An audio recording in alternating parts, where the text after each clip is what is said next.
Advogado Herbert Castro, que participa aí aqui do nosso programa com dicas maravilhosas sobre direito previdenciário, INSS, Previdência Social. E, doutor Herbert, seja bem-vindo aqui ao nosso Panorama 95. Bom dia. Bom dia, meu amigo. Bom dia a toda a sua grande audiência. Mais uma vez, uma satisfação estar aqui participando, né? Sempre uma alegria, trazendo aqui informações e pronto aqui para ajudar no que for preciso em se tratando aí de Previdência Social, né? A gente sabe que é um assunto muito conturbado. 2022 foi um ano positivo para a Previdência Social? Vamos lá, eu acho que, na minha opinião, não.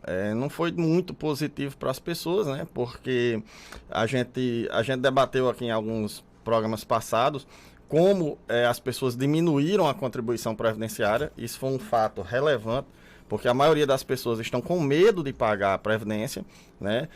Mas por que medo? Muito em decorrência do Auxílio Brasil.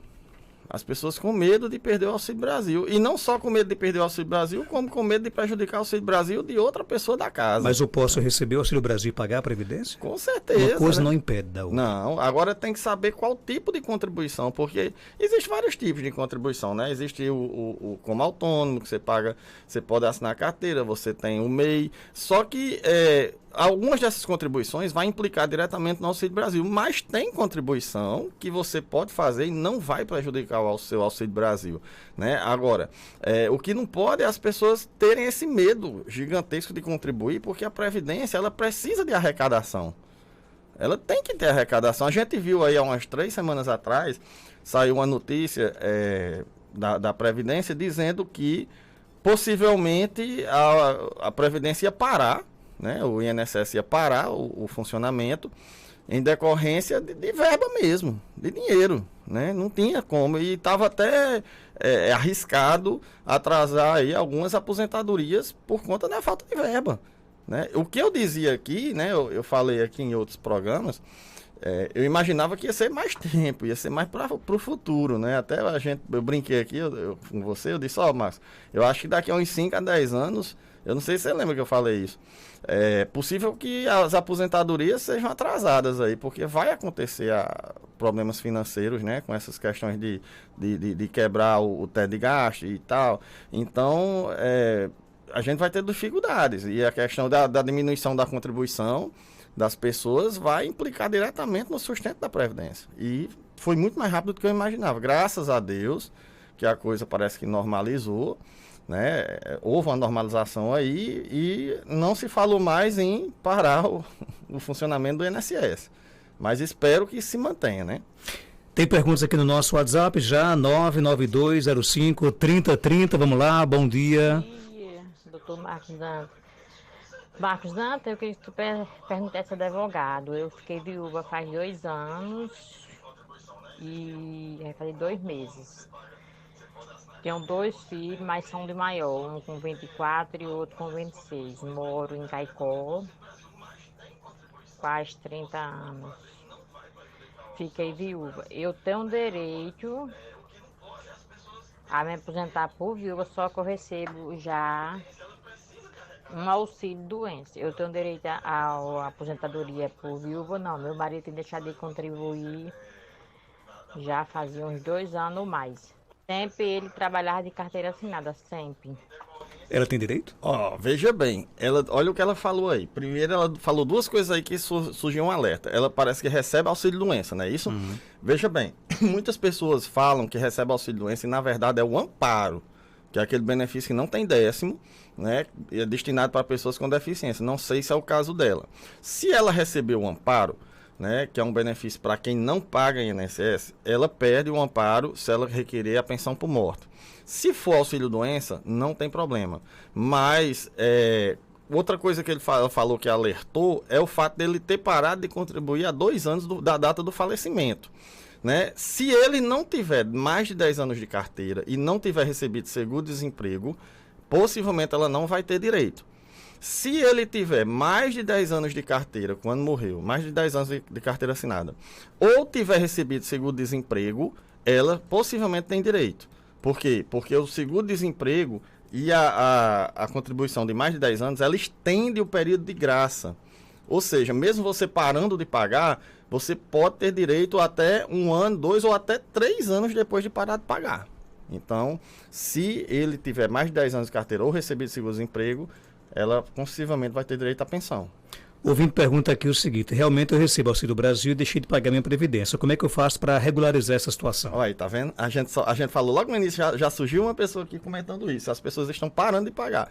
É fácil, você pode simplesmente pegar o mesmo código, né, 1929 da Previdência, pega o carnezinho que você pagava e volta a contribuir da mesma forma, atualizando o valor. Né? Se fizer muito tempo aí que você já parou, você só faz atualizar o valor, pega o mesmo carnezinho com o mesmo código e volta a pagar. Né? Agora, assim, é por isso que é importante a gente falar isso.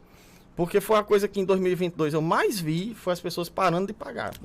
Por que o governo não dá essa informação? Não dá, eu não sei por que não faz isso. Eu não sei por que o governo não tem essa preocupação de estimular as pessoas a pagarem. Porque é um fundo que está cada vez mais diminuindo, um fundo de arrecadação que está cada vez mais diminuindo. Era preciso ter uma fonte de arrecadação maior, mas infelizmente, você sabe qual vai ser a solução? Aumento de imposto. Infelizmente. Para poder ajudar a Previdência. Porque infelizmente, em vez de fazer um trabalho de educação, né, vamos fazer um trabalho de educação para as pessoas, para elas entenderem que elas podem pagar sim. Não, vamos aumentar imposto. Infelizmente é isso. Outra pergunta aqui chegando. Minha irmã toma Gardenal desde criança, só vive tendo ataque de epilepsia. Ela está com 34 anos. Ela tem direito a algum benefício? Muitas pessoas não dão trabalho a ela por esse motivo de ataques. Olha, meu conselho é que se a pessoa puder contribuir por INSS, ela faça antes dela requerer. Por quê? Porque o LOAS, o benefício LOAS, que é um amparo para quem não paga nada, ele dificilmente é concedido para pessoas que não contribuem em caso de epilepsia, né?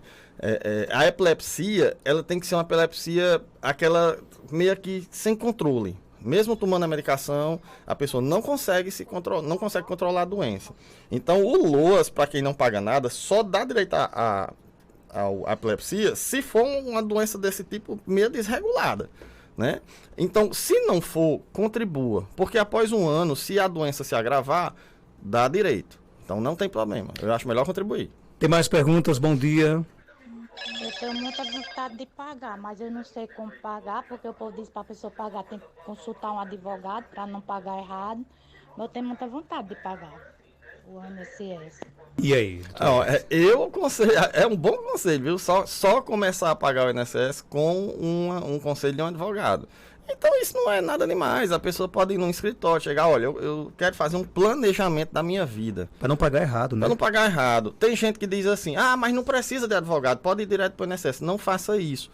Porque o planejamento previdenciário, ele é essencial para você. Saber o que pagar, como pagar, quanto tempo pagar, para você também não pagar além do que precisa. Acontece você não ter essa orientação jurídica do advogado e você pagar mais do que devia, pagar menos? Muito. Porque, por exemplo, eu vou dar um exemplo aqui para você. Quem contribui com salário mínimo? Você sabe que a mulher só precisa contribuir 15 anos de INSS, ela já tem sua aposentadoria por idade garantida. Aí você diz, é certo ela parar de pagar e se ela adoecer depois? Né? E se durante o período, digamos, ela tem 30 anos, paga 15, até os 45, aí para de pagar e espera chegar a idade. E se ela adoecer nesse período? É muito simples, existe uma contribuição anual, ou você pode fazer 2 contribuições no ano, e aí você mantém a qualidade de segurado para auxílio doença. Né? Então tem gente que não, tem gente que fica pagando, e às vezes não tem aquela necessidade. E a Previdência não vai dizer para você, olha, não. Ei, pessoal, fulano, chegou, vem aqui, né? Não deixe, já chegou a sua cota máxima.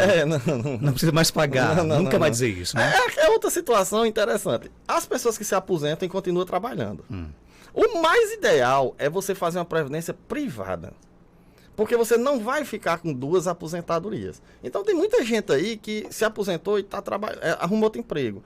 A minha dica que eu lhe dou, abra uma outra inscrição na previdência privada.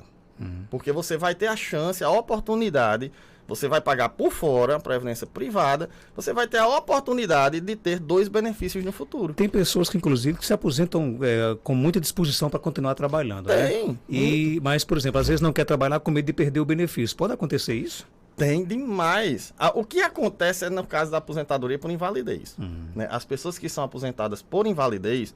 Em tese, não pode trabalhar. Não podem. Né? Eu já vi até caso do INSS contestar o fato da pessoa ter renovado a habilitação. Então, por exemplo, o cara é aposentado por invalidez, renovou a habilitação. Aí o INSS vai lá e diz, você não está inválido porque você renovou a habilitação para dirigir. Então, assim, eu discordo desse posicionamento, por quê? Primeiro que para você renovar uma habilitação, você não faz teste físico. Né? Não tem. Vamos dizer, o cara tem uma deficiência óssea. O que é que tem a ver renovar a habilitação? Porque a renovação da habilitação é só um examezinho de vista e pronto. Né? Tem muita coisa. Então, a renovação de habilitação, ela não quer dizer que a pessoa ela é 100% saudável. Não tem nada a ver uma coisa com a outra. Mas o INSS contesta isso. Eu já vi muitas vezes. Tem muitas perguntas aqui, senão a gente não vai conseguir aqui atender aqui os nossos ouvintes. Marcos, bom dia, por favor. Em relação ao auxílio maternidade, para quem está grávida e é autônoma, recebe Auxílio Brasil, tem como pagar INSS e tem direito ao salário maternidade? Tem, desde que você pague antes de engravidar, né? Que é outro erro também que as pessoas cometem. Ela engravida para depois pagar. Aí não vai ter direito. O ideal é já estar contribuindo antes de engravidar. E eu vejo muita mulher não ter direito ao auxílio maternidade. E se ela pagar depois da gravidez? Não tem como. Não tem direito. Não tem, porque você precisa 10 meses antes, tá contribuindo 10 meses antes do nascimento da criança. Que é justamente um mês ali de diferença para que a pessoa não pague depois de engravidar, né? Outra pergunta, pago o INSS há 20 anos, tenho 49 anos, eu vou me aposentar com quantos anos?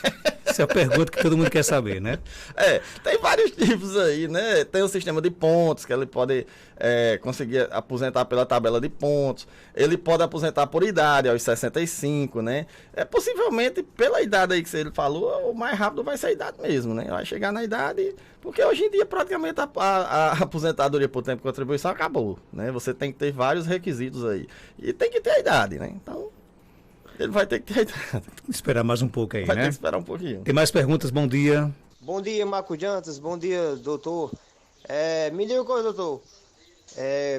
Na eleição, eu ouvi um dos candidatos falando que uma forma de resolver o problema do INSS seria regionalizar. Por exemplo, região Nordeste, o que arrecada, paga. Região Sul, o que arrecada, paga. E assim sucessivamente. Aí, levando em conta que, principalmente o Rio Grande do Norte, tem mais pessoas recebendo o Renda Brasil do que trabalhadores de carteira assinada. Qual seria o impacto se uma lei dessa for aprovada? Os nordestinos vão demorar muito para quem é aposentado para deixar de receber o seu salário, receber o seu salário atrasado, quem é aposentado, porque lá no Sul são 70% de pessoas carteira assinada, 30% recebendo Auxílio Brasil. E aí, doutor? E aí, doutor Heber? Rapaz, eu nem sabia que tinham feito essa proposta, porque eu falei nisso, acho que no primeiro programa aqui, que o Brasil, são vários Brasis, né? Lembra que eu até brinquei com isso? Eu disse, olha, o Brasil, ele não é eles são vários países diferentes dentro de um só. Agora, eu acredito que é impossível fazer uma previdência regionalizada. Eu acredito. Mas seria uma saída, não? Eu não acredito nisso porque é muito difícil. Imagina o fluxo de pessoas, Nordeste, Norte e Sul. A pessoa sai do Nordeste, vai para o Sul, já tem que fazer outra previdência. Sai do Sul, vai para Minas Gerais, já tem que fazer para o Centro-Oeste, já é outra previdência. Então, assim, o fluxo de pessoas, você não trabalha num canto só, né? Então, você tem que estar mudando a previdência. É muito complicado isso. Eu acho que o impacto disso seria negativo, porque era preciso fazer um trabalho de educação, né, para que as pessoas entendessem que elas podem sim pagar o seu INSS mesmo recebendo benefícios assistenciais. Agora, regionalizar, eu não acredito que seja a solução, não. O doutor Everton, ele deixa bem claro aqui nas suas participações desde o início que é o seguinte, um dia você vai precisar se aposentar. Para que você não tenha prejuízo, tem que começar a pagar INSS. Isso é uma campanha o governo não dá aposentadoria a ninguém de graça, né? Não, e eu vou dizer, vai quebrar. Né? Tudo da Previdência eu não consigo ver com bons olhos, infelizmente, vai quebrar. Existe algum caso, por exemplo, de alguém que consegue se aposentar sem ter pagado R$1 sequer de INSS? Não, isso aí é impossível. Não tem. Algumas pessoas que estão ouvindo agora vão dizer, não, mas eu conheço uma pessoa que nunca pagou nada e se aposentou. Não, você não conhece. Existe o benefício assistencial, que não tem 13º, não é aposentadoria. Então, essas E pessoas... que pode ser cortada com a qualquer qualquer momento. momento. É um benefício que corta fácil. Então não é aposentadoria, Não. gente. A única forma de, eu acho assim, tentar solucionar esse problema da arrecadação é uma coisa que é impossível de fazer. Vamos falar aqui na utopia. Seria taxar a aposentadoria. Quem aposentado pagar o INSS. Seria a única forma, que não é o ideal, né? Pelo amor de Deus, botar o aposentado, já gasta com remédio. Você diz com uma forma de não quebrar a pelo menos Previdência Social, diminuir, né? né? Mas isso é uma coisa aqui no ramo da utopia, vamos dizer assim. Tem mais perguntas? Bom dia. Bom dia, Marcos Dantas. Eu também pagava. Eu pagava o INSS de um salário mesmo. Mas só que de 2019 para cá, eu não paguei mais não e não pago. Porque meu marido pagou mais de 20 anos. Ele adoeceu de coração crescido e hernia de disco. Foi comprovado. Doutor Sérgio deu o laudo, o médico dele é doutor Sérgio, deu o laudo. E ele não teve direito a um auxílio doença. Só teve direito um ano, porque ele botou no advogado, na justiça. Aí tirou um ano, pronto, cortaram. Aí o patrão dele deu baixa na carteira dele. Aí ele não pode trabalhar, mas mesmo assim está trabalhando porque ele não teve direito ao auxílio. E com isso eu me revoltei e não paguei mais. Eu já tenho 55 anos, tenho muito problema de osso e também não contribuo mais. Já contribuí muito, porque eu já trabalhei muito de carteira assinada. Mas pelo exemplo que eu tive do meu esposo, eu não paguei mais, porque ele não teve direito a nada pela parte do INSS. Então é um dinheiro perdido que a gente dá. É uma revolta que vai trazer algum benefício para ela? Olha só, isso aí que ela está falando. Você não pode pegar um caso negativo e estender para todos os casos. Isso aí foi um caso, talvez, em particular, que deu errado. Mas eu vou dizer uma coisa a você, Marcos. Muitos benefícios por doença dão errado porque as pessoas não focam nos exames. Ah, mas eu tenho um laudo de um médico. Não vai resolver. Foque nos exames. Foque nos exames. Então, por exemplo, ela falou aí em doença de osso. É muito comum as pessoas darem entrada só com raio-x, só com tomografia. Não vai resolver. Você tem que fazer uma ressonância magnética, você tem que fazer uma eletroneuromiografia. Quando eu falo em eletroneuromiografia, pouca gente sabe até o que é. Mas o que danado é eletroneuromiografia, né? É um exame das agulhas, do choque. Isso é essencial para benefícios por doença de coluna. Então, assim, às vezes as pessoas, elas, quando dão entrada por doença, elas não conseguem, porque elas não foram devidamente orientadas a fazer todos os exames cabíveis. Se confia muitas vezes só num laudo médico. E aí você vai possivelmente não conseguir. Agora, tem gente também que fica desapontada. Ah, mas eu só consegui um ano e foi cortado. Não vou tentar mais. Tenta. Tem gente que se aposenta por invalidez depois de 2, 3 benefícios de auxílio-doença que consegue se aposentar por invalidez. Tudo depende de uma boa orientação. O que não pode é não pagar. Ok, tem mais perguntas? Aliás, tem várias perguntas aqui. Vamos lá, bom dia. Porque, olha, ele estava falando aí contribuição de 15 anos. Deixa eu só voltar aqui a pergunta para o início. Marcos Dantas, bom dia. Marcos Dantas, eu queria saber aí do advogado, porque, olha, ele estava falando aí contribuição de 15 anos. Eu já faz 22 anos de contribuição, vou fazer 60 anos. Agora faz 2 anos que eu vivo em benefício, porque eu tenho um problema, eu botei prótese no meu braço direito. Já fiz cirurgia de túnel do carpo, então eu vivo nesse processo, vou fazer 60 anos. Eu tenho o direito de me aposentar, de eu já me aposentar, tenho 22 anos de contribuição. Faz 2 anos que eu vivo em benefício. Então eu queria saber dele, se eu tenho já direito de... Eu pago 1,5, o INSS. Tem direito ou não?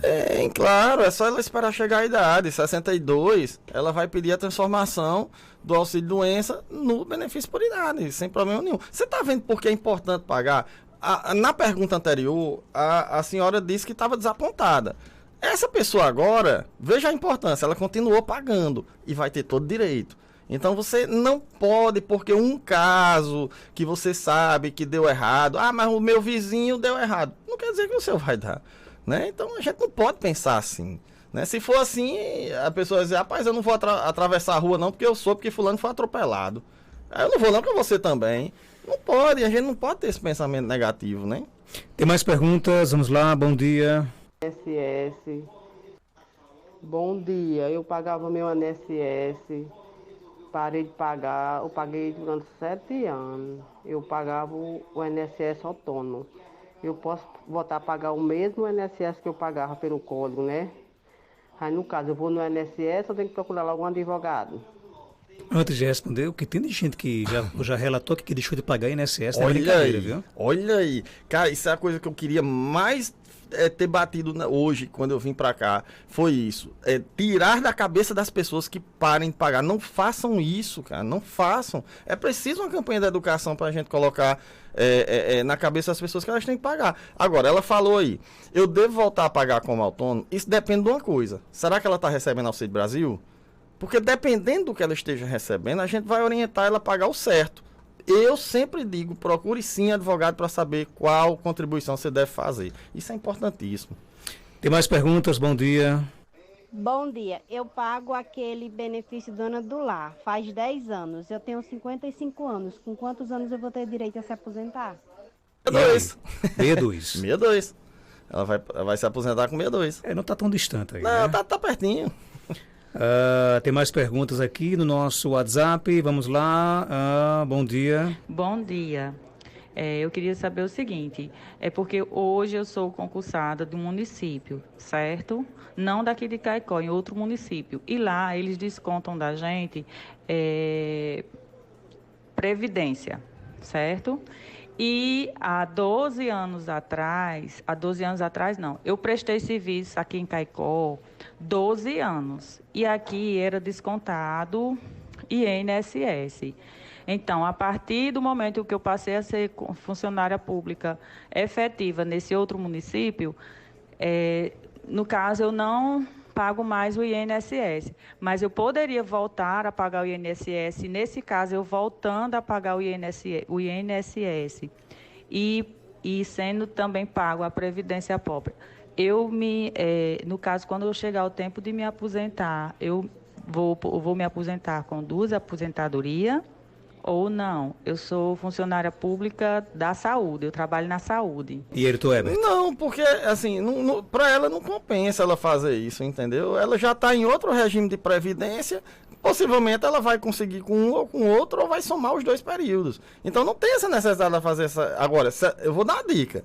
Ela pode fazer algum plano privado, né? Existem vários... Além de pagar o INSS. Sim, pode fazer um plano aí privado. Por exemplo, minha esposa faz. Ela tem 2 tipos de previdência, né? E eu já vou fazer um também à parte. Então, você pode fazer um outro regime por fora, privado, um plano simplificado, fazer alguma coisa aí à parte. É o meu conselho, é melhor do que ela fazer INSS, não vai servir muito não. Gente, eu peço aqui desculpas aos ouvintes, são muitas perguntas, mas infelizmente o nosso tempo estourou, né? E do tempo quando vem aqui, né, ele realmente, as pessoas, surgem muitas perguntas, mas fique tranquilo que da próxima vez que ele vem aqui, vamos tentar aqui fazer mais perguntas possíveis, né? Obrigado pela sua participação. Quer deixar alguma rede social onde as pessoas possam lhe encontrar? Obrigado, meu amigo. É até bom você perguntar, que a gente teve um probleminha na nossa rede social, ela foi hackeada, né? Eu não sei se eu já falei isso aqui antes, a gente tinha uma que era Castro e Maciel Advocacia Tracinho, e foi hackeado, e a gente teve que fazer outro, né? Então ficou o Castro e Maciel Advocacia Tracinho, é o underline. Né? Então, as pessoas que estão tentando falar pela rede social anterior, elas não estão conseguindo, porque ela está hackeada, ela está com bloqueio, a gente não consegue acessar ela. Então, a gente está nessa agora, que é o Castro e Maciel Advocacia. Castro e Maciel. Advocacia e o underline, que é o tracinho. A gente teve que botar esse danado desse underline para diferenciar do anterior que foi hackeado, né? Ok, então. Obrigado pela sua participação. Eu que agradeço, meu amigo. Eu queria só mandar aqui uma mensagem de final de ano para todas as pessoas, né? Infelizmente a gente não vai poder vir mais esse ano, mas eu vou mandar uma mensagem aqui de saúde. Só no próximo ano agora. Só pertinho, né? De saúde, de paz, de felicidade para todas as pessoas, que elas possam, nesse período de Natal, repensar nas suas coisas, né? Nos seus problemas, aprender com os erros, né? A gente aprende com os erros, aprende com os acertos, e eu acho que o final de ano é isso, é a gente poder repensar nas coisas que fez de errado e aprender com os erros, e a passar também a fazer o certo com as outras pessoas. Então, um Feliz Natal, um Feliz Ano Novo para todo mundo aí, até a próxima, se Deus quiser. 8h40, vamos ficando por aí.